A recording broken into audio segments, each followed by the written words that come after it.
Hello and welcome to the Sierra Soundwaves radio show. I am your host, Ryan Salm, a purveyor of mountain culture, a Swiss Army knife of good times, and a photographer, writer, and producer based in Carnelian Bay, California. Today is October 7th, 2024, and I'm coming to you from my little nest up here in Lake Tahoe. Today's guest, and the first ever guest on this pilot episode of Sierra Soundwaves, is Melvin Seals, originally the soulful keyboard master of the Jerry Garcia Band, and now the frontman of its current iteration as Melvin Seals and JGB. Having photographed Melvin live on a few occasions, what gets me most besides his smooth blend of music is that enormous smile, which both lights up the frame of my camera and ignites any stage he graces. Melvin Seals and JGB will be coming to the Crystal Bay Club this Saturday, October 12th. Hi, Melvin. Yeah. Hi, how you doing? Great. How are you doing today?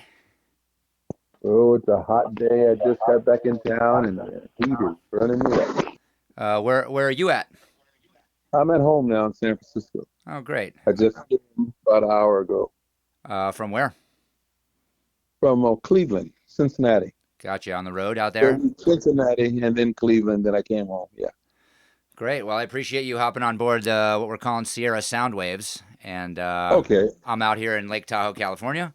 It's Oh, been beautiful. it's been gorgeous lately. It's kind of a little oasis away from the craziness of the world right now. We've had a lot, Yeah, lot yeah. of lot of sunshine, calm breeze, sunny skies. So living the good life. What's the temperature out there? I mean, we're talking like mid 70s and a little bit overcast, Oh, wow. but calm, not a lot of wind. It's been gorgeous lately. It's been kind of a perfect little fall for us out here. Oh, that's great. That's great. Yeah. Are you? I mean, are you gearing up for this Tahoe show later in the week? I, I sure am. I sure am. I always like playing at the Crystal Bay Casino. So, you know, I've always played there when it was cold. I'd be like going down those stairs, be freezing ice and frost. So I've never done it in hot weather. Nice. Yeah. It's kind of that in between. You know, it's sometimes a little bit chilly here this time of year, but right now we're having that Indian summer, so it's really nice. Um, Yeah, that s- sounds nice. I mean, you've played here a bunch of times, so you seem to like playing for the Lake Tahoe crowd, huh? Yes, yes, I like that side of the city too. A Yep. lot quieter than the other side. For sure. For sure. Yeah, Um, yeah. when was the first time you came to Lake Tahoe? Was it in the '80s with Jerry Garcia Band, or Wow, did I come to I, town? Did I, Jerry? I was We I was wondering. I'm not sure. I know that they played back here back in the day, and I didn't know if you came here. I don't know. There used to be an outdoor. There was something else. Somebody had a festival outdoors up there. I I kn- remember that. yeah, I know. I think I read somewhere. I read that the Jerry Garcia Band had played once somewhere in South Lake outside, and then once over at what they were calling Squaw Valley. Now they call Palisades Tahoe. Yeah, Squaw Valley. Right, right. I remember that. Yeah, yeah. Nice. Um, what's it like living an entire life based around music? Well, it's a wonderful life. I was just thinking yesterday, last night we put on a pretty good show there in Cleveland, and people were very receptive. They just loved what we did, and I thought we did a pretty good job. And I hopped on a plane early this morning, flew for 4.5 hours, and here I am. And I guess you could be doing a whole lot of other things, but for me now, the only hardest part about this is probably the traveling. Yep. I'm 71 years old, so it's not like it used to be when I was a young spring chicken, but still, it's not like going on a steel mill or a longshoreman or going into the office. Yeah, this is, I guess, man, it's just great. I'm actually loving it. And I mean, most what do you feel keeps you coming back and keeps you doing it after all these years? man, the love of the people. When I see that I bring so much joy, the smiles on the face and the notes they write and the kind words they say. Why would you not? In a world like today, we need a break, and people love this music, and I think we do a pretty good job. And So it's something easy that I can do to bring a little joy into the world, you know. Yeah, for sure. Does it get tiring, or do you feel like you get energized every time you get out there? The only time maybe it get tiring is if too many dates, I have too many shows back to back, and you just need you need a little break off, a day off, you know. Yeah, for And that's sure. very seldom because we work a lot of weekends. We fly out, do shows, play Friday, Saturday, Sunday, come home. Friday, Saturday, Sunday, just like what's about to happen there. We go to Nevada, play in Nevada somewhere on Friday, and we go there Saturday and come home Sunday. That's what I just did this past weekend, play Saturday and Sunday. So that is easy. When you're on a 6 months tour, 6 weeks tour, and you got all this, the one day off, that's harder. Yep, Yeah. for sure. And But what we do now is not is I guess the old man style. So I have a lot of time. I mean, that seems like the smart way of doing it, so you don't burn out as much, I guess. Right, right, and I don't. So it's really nice. I'm enjoying myself. Yeah, and besides like the change in the touring schedule and stuff, how do you feel like the music's changed since when you were playing in the 80s, 90s, and earlier in the 2000s, and how where it's at these days? Well, I was with Jerry, and Jerry was the icon, and what they did is what we're all still trying to do. Jerry wrote the book. He's the roadmap, and so what we do, of course, younger people and a lot of bands do things maybe different. You have to pick a year of what Jerry songs of style because certain years songs were a lot faster, and then in certain years they were slower. So you're choosing how you want to apply that song, and you go after it. And of course, it's different because Jerry's not on stage, but there's a lot of guitar players that got a great deal of what he did. No one is nothing like Jerry, but they have similarities and similar sounds, the intros, some of the solos, you hear some of the same similarities. So it's what we have to work with now. And I think a lot of people are serious about what they're doing. They For sure, love the music. for sure. And what do you think it is about this music that makes it so special to people, and also that makes it openly reproducible for so many different bands these days? That's one of the best questions I've ever been asked. What is it about this music? Uh, that's a good question. I would probably make up something and tell you what I think it is, but but I'm on the other side. I'm on the keyboard. I'm on stage. I'm not buying tickets, and I'm not in the audience and spinning and twirling and dancing because there's all kind of music in the world to do that too. But you know, this is a style of music that I think will never die. It will never die. It goes on and on and on and on. There's only a few bands that are just being covered, like Jerry. I mean, the Grateful Dead and Jerry Garcia. Every town, every city, every country, there's someone playing that music. And I kid you not when I say, go into a little place you think ain't nobody there. Down the street in the saloon, somebody's playing Grateful Dead music. Yeah, So it's pretty crazy. I mean, obviously it must be crazy for you, but just as a music fan to see, you know, I saw a couple Dead shows when I was younger, but just to see it, in so many different iterations and forms these days, and have different bands doing it different ways, and then also for you to think that like you were a part of some of the original stuff, it's pretty cool, and just to see how much it's getting played, like you said, I mean, it's incredible. yeah, it's incredible the musicians that choose to do their music. And then there are bands that was inspired by their music and maybe now doing their own thing a different way.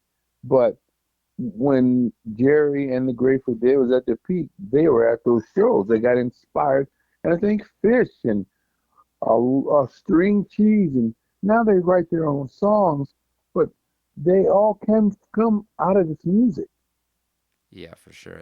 Yeah. It's wild. And what do you think? How has the music that you're playing now changed with you being kind of more or less the front man of the operation?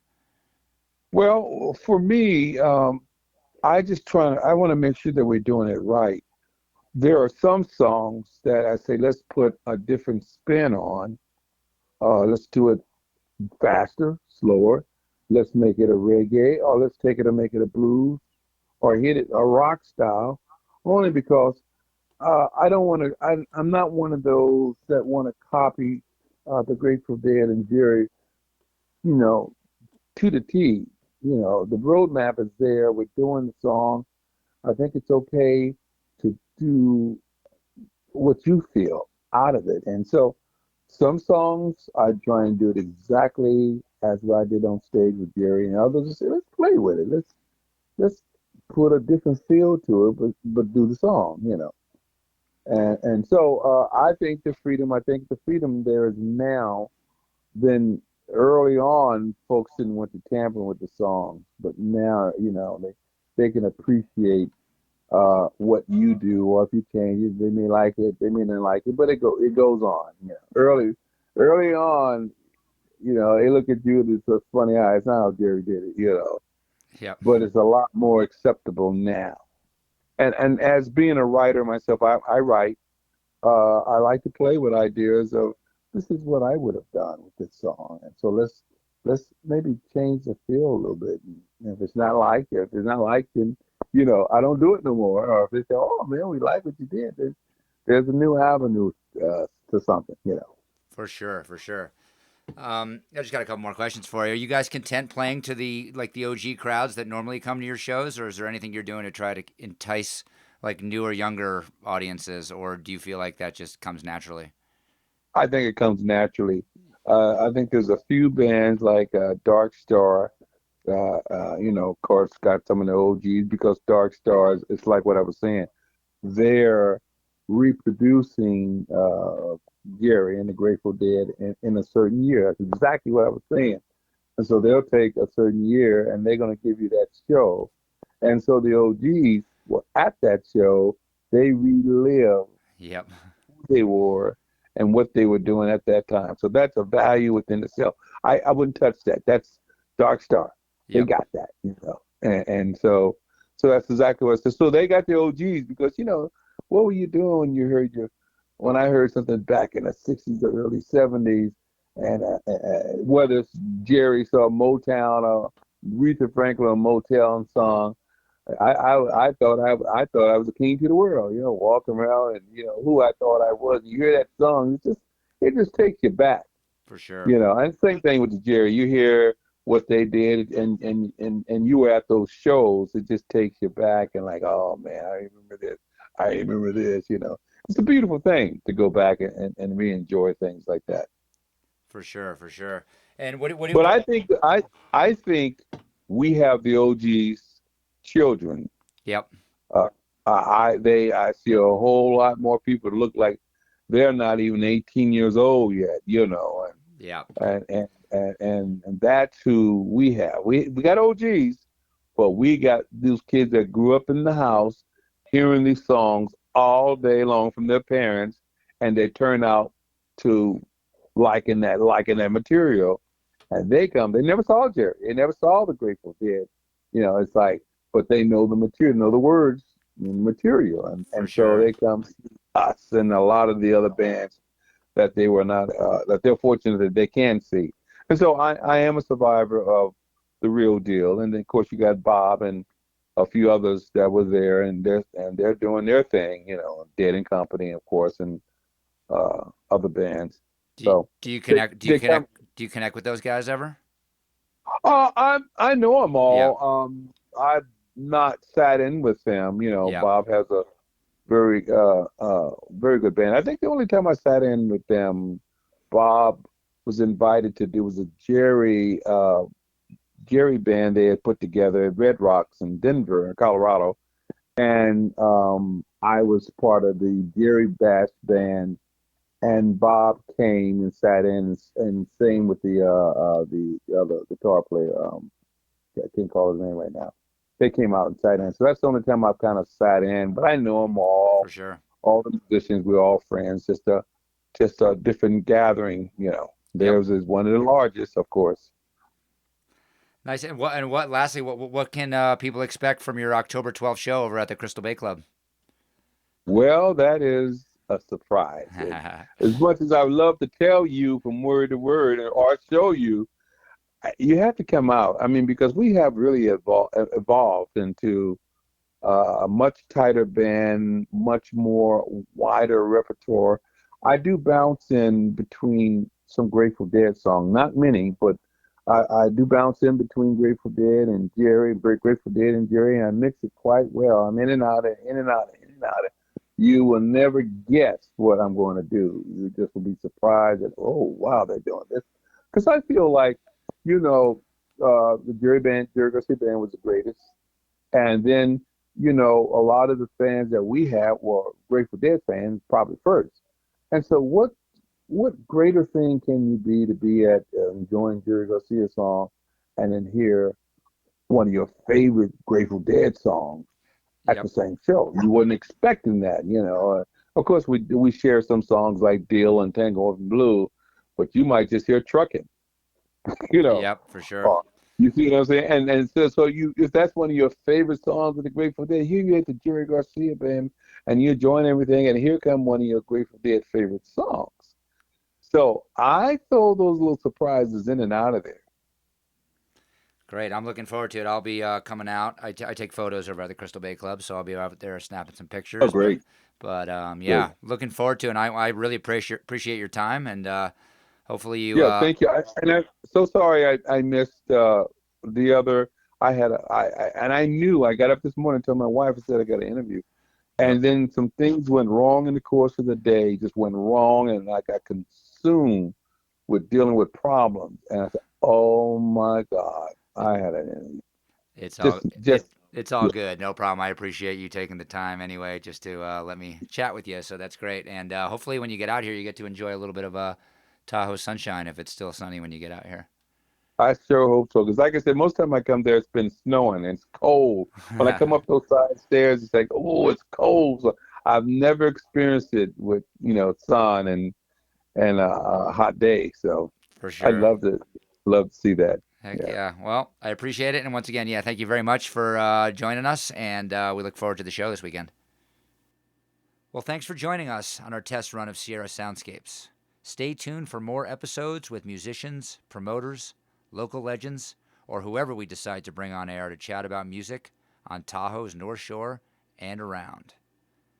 Big shout out to Melvin Seals, his management, and the Crystal Bay Club, where Melvin and JGB will be performing this Saturday, October 12th. Tickets are available on the Crystal Bay website.